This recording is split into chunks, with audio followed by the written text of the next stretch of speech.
अस्सलामुअलैकुम friends. Video के second part में मैं आपका वेलकम करती हूँ। Welcome back to my channel. Ahmed को जब हम दिल्ली हॉस्पिटल ले गए थे मेदांता, तो वहाँ पर सबसे पहले उसके बहुत सारे टेस्ट हुए थे और डॉक्टर ने कहा था कि अगर लीवर की बायोप्सी हो जाती है तो हमें उस रीज़न का मालूम पड़ जाएगा जिस रीज़न से लीवर डैमेज हुआ था। और इसके लिए भी कुछ टेस्ट करवाने होते हैं बायोप्सी के पहले। अगर वो सारे नॉर्मल रहते हैं तो ही बायोप्सी हो पाती है, वरना बायोप्सी करना बहुत मुश्किल हो जाता है। और अगर नॉर्मल से ज़्यादा ही रेंज होती है तो बायोप्सी नहीं हो पाती है। अहमद के जब सारे टेस्ट हुए तो उसका टेस्ट में उसका आईएनआर हमेशा बढ़ा हुआ ही आया था, क्योंकि नॉर्मल रेंज अगर हो जाती उसकी तो फिर बायोप्सी हो जाती और रीज़न मालूम हो जाता कि डॉक्टर ने कहा था कि अगर बायोप्सी हो जाती है तो फिर दवाओं से ट्रीटमेंट हो सकता है, और अगर बायोप्सी नहीं हो पाती है तो फिर लीवर ट्रांसप्लांट ही करना होगा। और बायोप्सी करने के लिए कुछ टेस्ट करना होते हैं जिसकी नॉर्मल रेंज होना ज़रूरी है। और जब अहमद के टेस्ट हुए बायोप्सी के लिए तो उसका आईएनआर हमेशा बढ़ा हुआ ही आया। डॉक्टर ने बहुत वेट करा कि कुछ दवाएं दे के हम आईएनआर को कंट्रोल कर सकते हैं, लेकिन जितनी बार भी टेस्ट हुए उतनी ही बार उसका आईएनआर बहुत बढ़ा हुआ आया। तो फिर डॉक्टर ने कहा कि अगर आईएनआर बढ़ा हुआ है तो बायोप्सी नहीं हो पाएगी, क्योंकि ऐसे में अगर बायोप्सी हो गई तो अहमद को कहीं से भी अगर ब्लीडिंग होना शुरू हुई तो फिर वो कंट्रोल में बिल्कुल भी नहीं आ पाएगी। इसलिए डॉक्टर ने बिल्कुल मना कर दिया और फिर लीवर ट्रांसप्लांट ही डिसाइड हुआ। इसके साथ साथ और भी कई टेस्ट हो रहे थे अहमद की कंडीशन मालूम करने के लिए, और उसमें प्लेटलेट्स बहुत कम आ रहे थे तो साथ में उसको प्लेटलेट्स भी चढ़ाने पड़ रहे थे। और साथ में उसको एक और चीज़ हो रही थी जो बहुत ही ज़्यादा डिस्टर्ब कर रही थी उसे। उसको रैशेस हो गए थे, और रैशेस इतने ज़्यादा हो गए थे कि वो जितनी बार भी यूरिन पास कर रहा था तो उससे बिल्कुल भी बर्दाश्त नहीं हो पा रहा था, क्योंकि ऐसे में यूरिन भी बार बार आ रहा था और स्टूल भी आ रहा था। जितनी बार भी ये दोनों चीज़ें पास हो रही थी अहमद बिल्कुल इतना बिलक बिलक के रो रहा था, क्योंकि उसको जलन इतनी हो रही थी कि उसको बिल्कुल भी बर्दाश्त ही नहीं हो रही थी। तो अहमद को एक चीज़ के साथ साथ पता नहीं क्या क्या इतनी तकलीफ़ें हो रही थी कि उस बच्चे की बिल्कुल भी हालत देखी नहीं जा रही थी। उस वक्त अहमद की जो न्यूज़ थी वो हर जगह फैल चुकी थी कि अहमद इतनी सीरियस कंडीशन में है। तो जहाँ जहाँ भी लोगों को मालूम पड़ा वहाँ हर जगह अहमद के लिए इतनी दुआएं हो रही थी कि बस बता नहीं सकते हैं। पता नहीं कहाँ कहाँ शहर में, शहर के बाहर, अलग कंट्री में, हर जगह जहाँ जहाँ उसकी न्यूज़ गई थी वहाँ वहाँ हर जगह उसके लिए दुआएं हो रही थी। और शायद ये एक यही रीज़न था कि अहमद को इतना हौसला मिला, इतनी ताकत मिली उन दुआओं के असर से, वो इतना लड़ पाया अपनी बीमारी से। आईएनआर बढ़ने की वजह से बायोप्सी कैंसिल हो गई थी और अब लीवर ट्रांसप्लांट डिसाइड हुआ था कि बस अब आखिरी एक यही ऑप्शन है कि अब लीवर ट्रांसप्लांट ही होना है। लीवर ट्रांसप्लांट के लिए आप जानते होंगे कि एक डोनर की ज़रूरत होती है, और अब सबसे बड़ी जो प्रॉब्लम थी वो थी डोनर। उस वक्त 4 डोनर हमारे पास थे। उन चारों में से 2 उसके माँ बाप थे। जी हाँ, अहमद के फादर और मदर।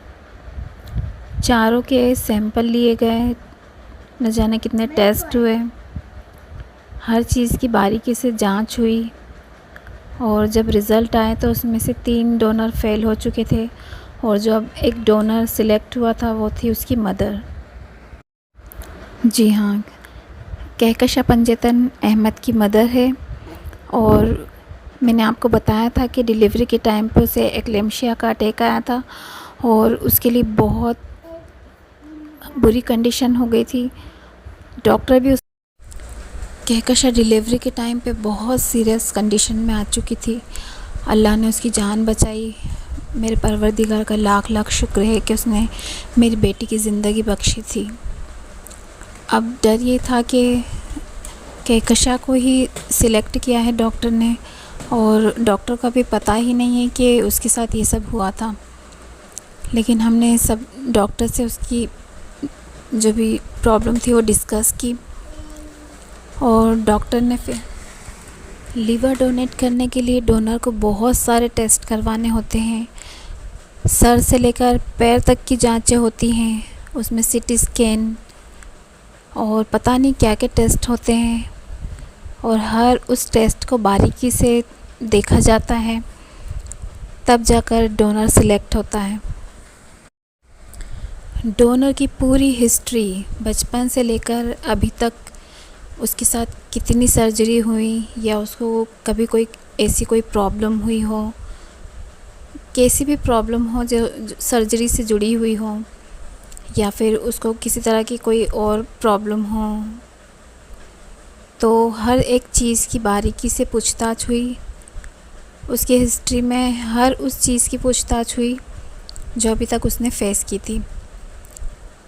बहरहाल सारे जो भी हॉस्पिटल की सारी फॉर्मेलिटी के बाद लीगल फॉर्मेलिटीज़ भी होती हैं, तो उसके लिए भी डोनर से पूछताछ होती है कि वो कहीं किसी के दबाव में आकर लीवर डोनेट तो नहीं कर रहा है, या मतलब उसकी मर्ज़ी है कि नहीं है। सारी चीज़ें उससे पूछी जाती हैं और फिर उसकी साइन लिए जाते हैं लीगल डॉक्यूमेंट पे, और सारी जितनी भी प्रोसेस है उस इसके साथ साथ एक और मेन प्रॉब्लम थी, वो थी मनी। हॉस्पिटल का और सर्जरी का टोटल डॉक्टर ने बता दिया था कि कितना खर्चा आएगा। अब जो उसके पेरेंट्स हैं उनके पास इतना अमाउंट था ही नहीं, तब टेंशन ये थी कि इतना अमाउंट आएगा कहाँ से। इसके लिए सब जितने भी रिलेटिव थे सबसे बातचीत हुई, और सबसे पेरेंट्स ने बात की कि आप सब इस टाइम पे हमारी मदद कर दीजिए। और ये बात इतनी फैल गई कि हर जगह से उसके लिए डोनेशन आने लगा। मैं खुश हूँ कि इस वक्त मुझे मौका मिला है उन तमाम लोगों को थैंक्स बोलने का जिन्होंने अहमद के लिए अमाउंट इकट्ठा किया, इतनी मेहनत की, अपने काम छोड़कर बस इसी काम में बिज़ी हो गए कि हमें अहमद के लिए भी कहीं से भी पैसों का इंतज़ाम करना है। मुझे उन सब का तहे दिल से शुक्रिया अदा करना है। मैं सबको दिल से दुआ देती हूँ कि अल्लाह तमाम उन लोगों को, उनके घर वालों को, उनके बच्चों को, सबको सलामत रखे, आबाद रखे, और अल्लाह दुनिया की हर खुशी दे उन्हें। अल्लाह के करम से जो अमाउंट हॉस्पिटल में डिपॉज़िट करना था उसका इंतज़ाम हो गया। जैसे ही हॉस्पिटल में अमाउंट डिपॉज़िट हुआ तो डोनर को एडमिट करवाया गया, और जिस दिन सर्जरी थी उस दिन डेट थी 7 दिसंबर। 7 दिसंबर को दोपहर में 12:30 बजे डोनर को ले जाया गया सर्जरी के लिए, और उसके 1-1.5 घंटा बाद फिर रेसिपेंट को भी अंदर ले लिया गया। इनकी सर्जरी पूरा दिन चली है। रात के हमें कम से कम 2-3 बज गई थी, तब तक डोनर की सर्जरी चल ही रही थी। रात के 2 या 3 बजे डोनर की सर्जरी कंप्लीट हुई, और उसके साथ साथ शायद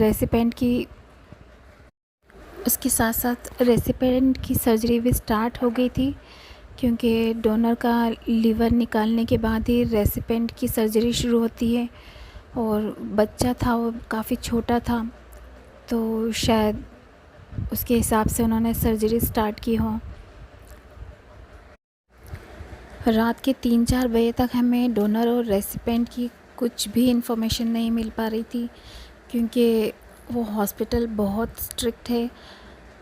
ऊपर 14th फ्लोर पे ये सब सर्जरी चल रही थी, और हम लोग सब ग्राउंड फ्लोर पर थे, इसलिए हमें कुछ भी पता नहीं था कि वहाँ क्या हो रहा है क्या नहीं हो रहा है।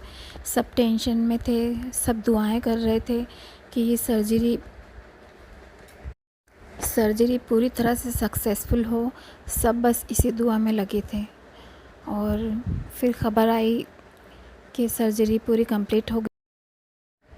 जैसे ही इन्फॉर्मेशन मिली कि सर्जरी कंप्लीट हो गई है, तो 2 लोगों को परमिशन मिली ऊपर जाने के लिए, देखने के लिए, और उन्हें दूर से दिखाया गया। और डॉक्टर ने कहा कि ऑपरेशन पूरा सक्सेसफुल रहा। तो तब सबकी जान में जान आई और सब ने अल्लाह का बहुत शुक्र अदा किया। अगले दिन डोनर को आईसीयू में से रूम में शिफ्ट किया गया और किसी बस एक को ही परमिशन थी, एक ही अटेंडर था जो उसे देख सकता था। अहमद को पूरे 13 दिन के लिए आईसीयू में रखा था क्योंकि इन्फेक्शन का बहुत डर था, बहुत रिस्क था। तो इसलिए बिल्कुल परमिशन नहीं थी कि उसे रूम में शिफ्ट किया जाए। इसलिए अहमद को पूरा 13 दिन के लिए आईसीयू में ही रखा गया। कहकशा को रूम में शिफ्ट करने के बाद उसके साथ सिर्फ मैं रुकी थी। और जब मैं उससे मिली हूँ तो उसकी हालत मुझसे बिल्कुल भी देखी नहीं जा रही थी। इतना दर्द था, इतना दर्द हो रहा था उसे कि उसकी आँखों में सिर्फ आंसू थे और मुंह से तो कुछ बोला ही नहीं जा रहा था।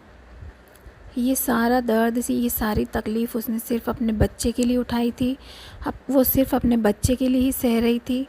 और पता नहीं अल्लाह ने उसे कैसी हिम्मत दी थी कि वो सर्जरी के लिए भी तैयार हो गई, जो उसे मालूम था कि कितनी बड़ी सर्जरी है। और कहकशा बचपन से ऐसी थी कि वो इंजेक्शन और हर चीज़ से डरती थी। और मैं बस यही उसकी फ़िक्र में थी कि वो ये सब कैसे सहेगी।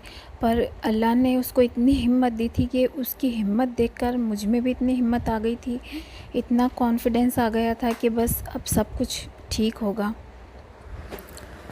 और अल्हम्दुलिल्लाह अल्हम्दुलिल्लाह माँ और बच्चे दोनों बिल्कुल ठीक थे।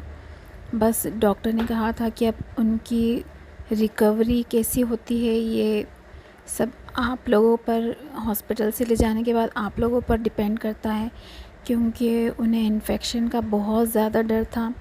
तो उनकी साफ़ सफाई का और खाने पीने का, हर चीज़ का बहुत अच्छे से ध्यान रखना था। अब मैं आपको थोड़ा हॉस्पिटल के बारे में बताना चाहूँगी। मेदांता हॉस्पिटल एक बहुत ही अच्छा हॉस्पिटल है, लेकिन ये किसी 5 स्टार होटल से कम नहीं है, इसलिए यहाँ के चार्जेस बहुत ज़्यादा हैं। यहाँ के डॉक्टर बहुत अच्छे हैं, इसलिए हमें अहमद की सर्जरी यहीं करवाना पड़ी। क्योंकि इंदौर में जब हम अहमद की सर्जरी के बारे में सोच रहे थे, तब वहाँ के जो लीवर स्पेशलिस्ट थे उन्होंने सिर्फ यहीं के एक डॉक्टर के बारे में बताया था कि आप सीधे उन्हीं के पास ले जाओ और आपका बच्चा बच जाएगा, आप बिल्कुल बेफिक्र हो जाना वहाँ जाके। वाकई में वहाँ के डॉक्टर बहुत अच्छे थे और एक यकीन था कि बस हम यहाँ से अपने बच्चे को ठीक करके ले जाएंगे। और साथ में मेरी बेटी की भी सर्जरी हुई, उसका भी एक रिस्क था, लेकिन सब कुछ बहुत अच्छे से हो गया। कहकशा को करीब 5 या 7 दिन बाद हॉस्पिटल से डिस्चार्ज मिला था और वहाँ के सारे डॉक्टर्स ने हमें पहले ही सब समझा दिया था कि कहकशा को किस तरह से ट्रीट करना है, क्या उसको डाइट देनी है, क्या क्या चीज़ों का हमें ध्यान रखना है। उसके जो स्टिचेस थे मेन उन्हीं का ध्यान रखना था, क्योंकि इन्फेक्शन का डर रहता है।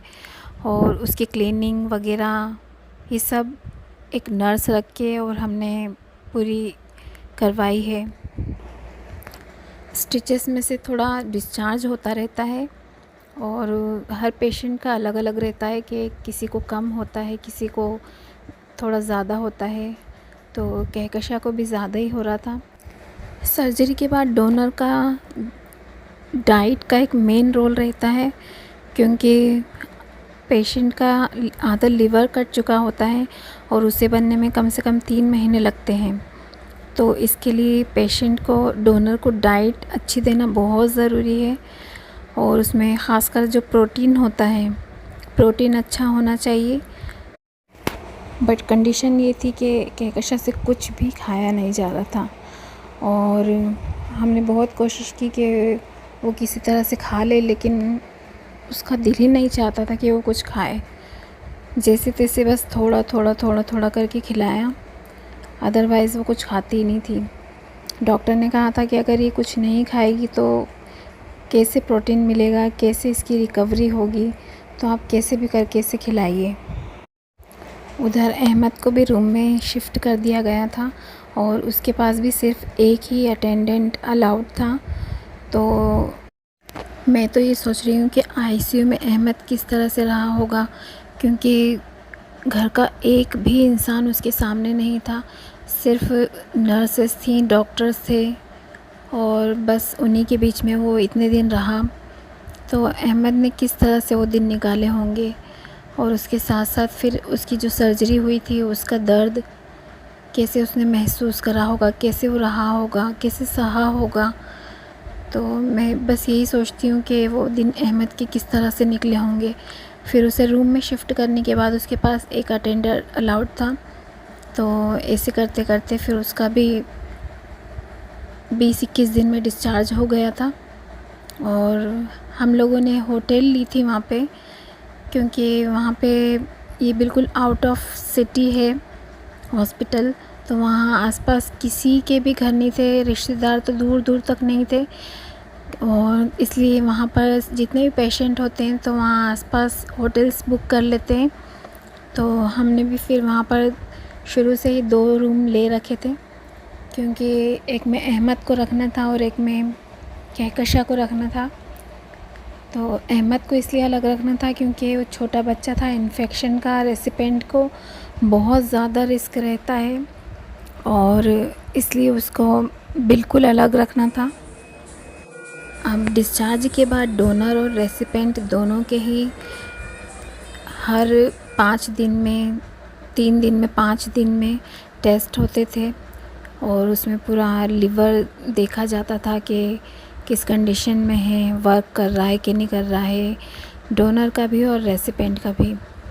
तो ये 5-6 हज़ार के हर हफ्ते इनके टेस्ट होते थे, और ये हफ्ते में, फिर 15 दिन में, फिर 20 दिन में, इस तरह से वो करवाते गए, और हर चीज़ की अच्छा, सर्जरी के बाद डोनर के लिए कुछ एक्सरसाइज होती हैं जो कंपलसरी रहती हैं, जो उसे करना ही करना रहती हैं।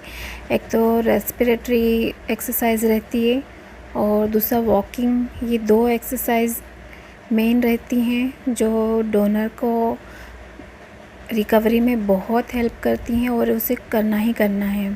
तो इसलिए वो करवाई। और दूसरा पेशेंट की डाइट और दवाएं टाइम टेबल से देना रहती थी।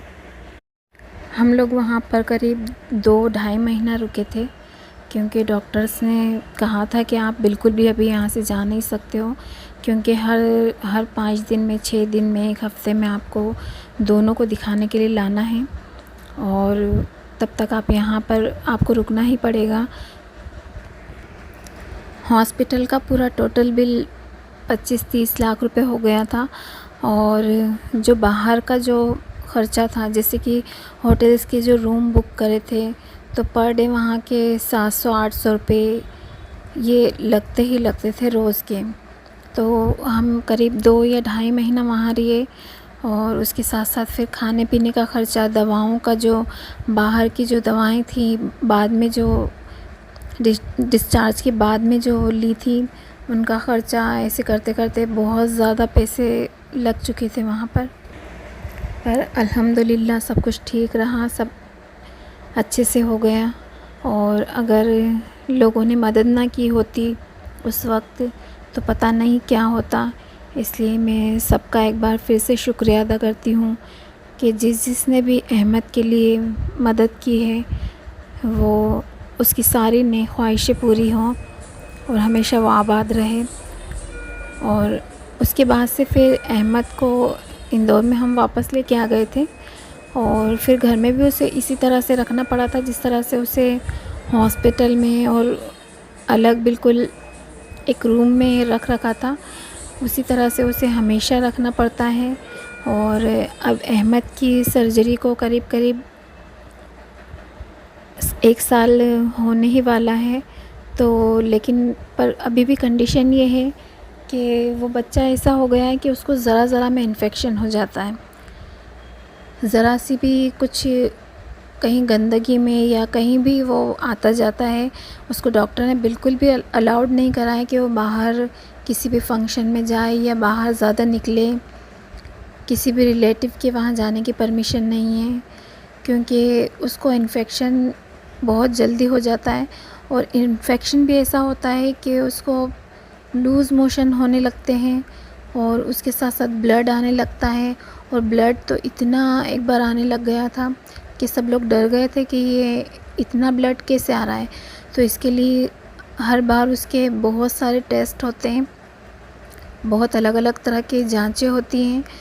तो अभी फ़िलहाल तो माशाल्लाह अब कहीं जाके उसकी थोड़ी, क्योंकि हम उसको घर में ही रख रहे हैं और बिल्कुल एक रूम में ही रख रहे हैं, बाहर बिल्कुल भी नहीं निकालते हैं, तो इन्फेक्शन का थोड़ा जो डर था वो थोड़ा कम हो गया है। तो वो उसकी तबीयत ठीक है, बट डॉक्टर ने स्ट्रिक्टली कहा है कि आपको उसे ऐसे ही रखना है जब तक कि बच्चा पूरी तरह से रिकवर ना हो जाए।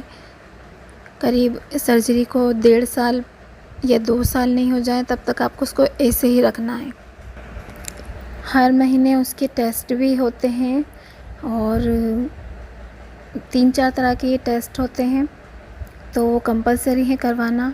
उसके साथ साथ जो उसकी लिवर की दवाएं जो हैं उसकी, वो मेन उनका एक रोल है और बिल्कुल वो एग्जैक्ट टाइम पे देना रहती हैं। जैसे कि सुबह 10 बजे देना है तो सुबह 10 बजे ही देना है, और वही मेडिसिन उसको रात को 10 बजे देना है तो 10 बजे ही देना है।